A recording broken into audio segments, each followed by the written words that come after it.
quick video on how you can kind of make your hive bodies both look better and function better. The first thing I'm going to show you is that I have a straight router bit. I'll show you close up in a second. And after you put hive bodies together, you can get some edges that are higher or shallower than others. Now the shallower part you can't really do too much about. The material that's higher than the plane of your hive body on either side, you can take off with the router, and then you can round the edges too. But a few things you want to look out for is that you'll notice I sink all my screws down below the level of the wood. I do that mainly because when I cut with my router, I don't want to be cutting into the actual screws. I don't want to screw up my router bit by cutting into screws, and it's safer that way. It also sinks the wood down a little bit better.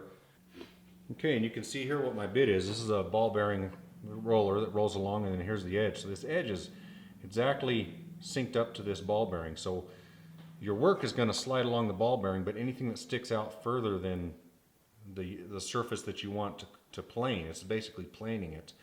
It'll cut off that excess material.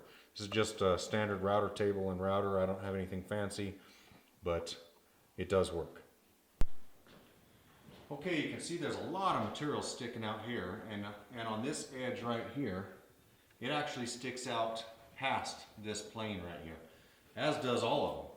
So I'm going to plane this down, and I'll show you what it looks like afterwards. This doesn't affect bee space in any way, shape, or fashion, just so you know.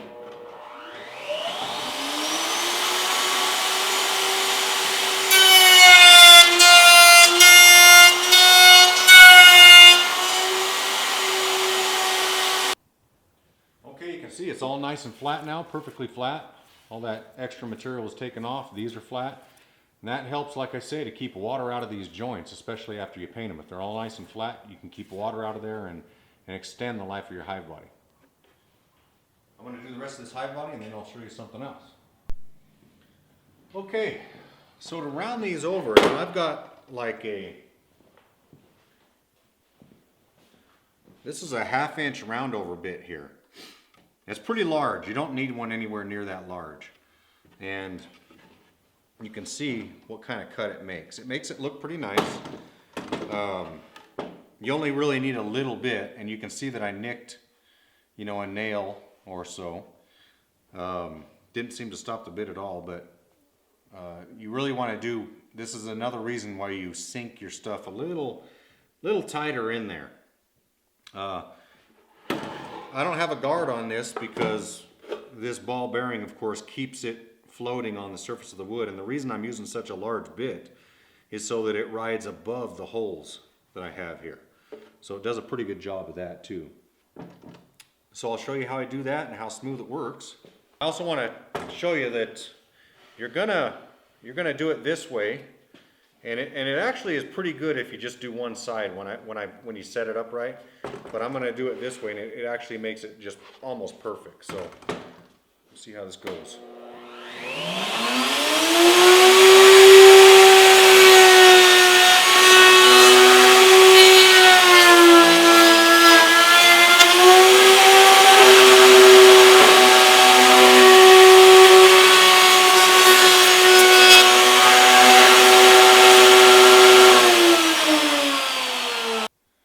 Okay, so you can see it did a pretty good job. I didn't really hit any of the nails or screws or anything.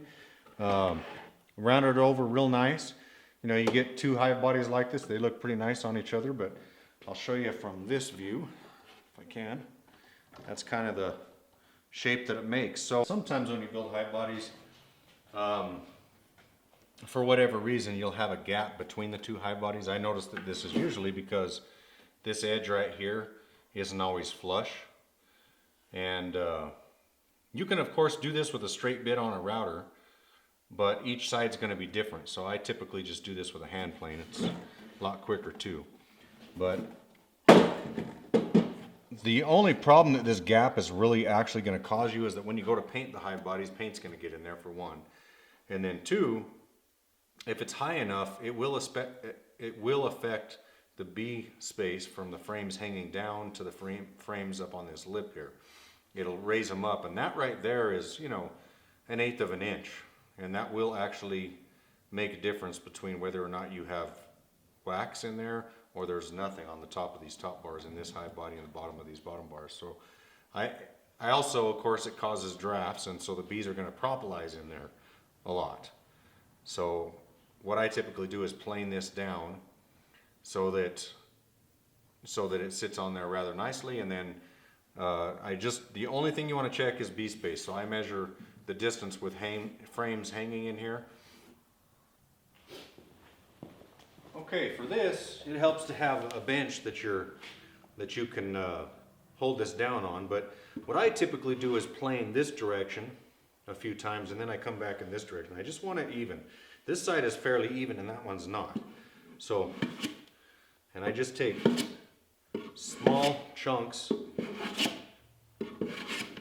off the wood at a time. I don't want real large amounts, but you can see I'm just planing off a little bit at a time. The only problem with this method is that once you get down to the right area, which I'm going to call that good, maybe one more swipe, but sometimes you'll take a chunk out of this wood. Still not a functional problem, but now you can see that's nice and smooth. And this one, like I said, was already smooth. What you can do is turn her around and just run a swipe there. A swipe or two. So, you can also do this, of course, on the bottom part. The bottom part is more problematic in actuality, because if the bottom is off, now this is what's going to happen if the bottom is off. It'll rock like that. Now, right here, my concrete floor is actually the problem. So you have to get a level surface. But if that is the problem, and it's because one of these edges, are higher than another, and these actually are just a tiny bit, but if that's what the case is, you can take that off. You just, like I said, you want to watch your bee space. So I know these are pretty darn level after I was done.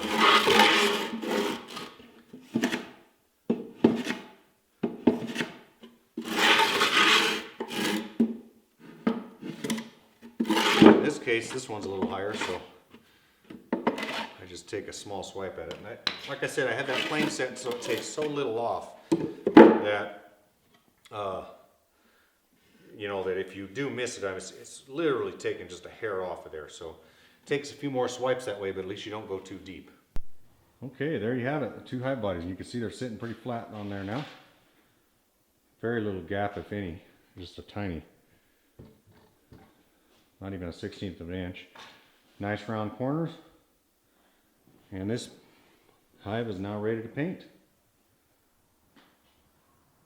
So of course, you don't have to round off, you don't have to do any of this, but it just makes it a little easier to do this. And of course, it's always helpful if you do do this to just check your bee space again, but definitely check it before, not after.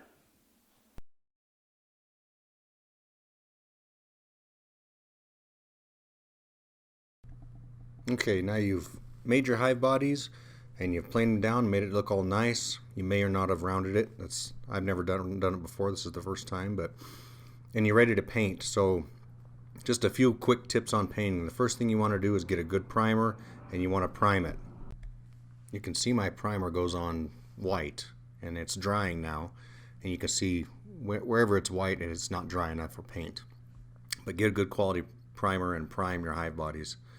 And I'm doing my inner cover there. Having an inner cover actually helps because you can hold the hive bodies down as you put the paint on.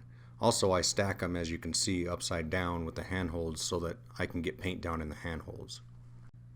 I usually do at least 1 coat of primer and 2 coats of paint. Probably best if you do 3 coats of paint.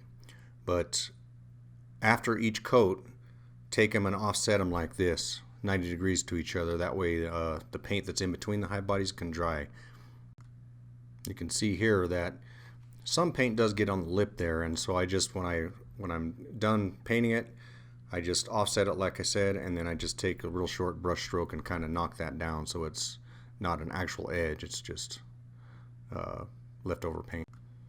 When I go to do the next coat, in this case it's the first coat of paint, I restack them just the same as I did before, put my paint on, and then do it all over again. Do that at least 3 times. Here I've offset my hives again. They're ready to dry overnight. And you know, the reason we paint hives isn't because bees want painted hives, or the old adage, the bees don't care whether it's painted or not. You spend a lot of money and time putting these together. You paint your hives, or somehow you protect them from the weather, whether it's painting or waxing or sealing with something. You paint it so that it lasts a long time and so that it doesn't leak, so that you can control ventilation in the hive. You don't paint it because the bees want it that way. You paint it to protect your investment. Hey, I hope this has been instructive, and I hope you got something out of it. We'll see you next time.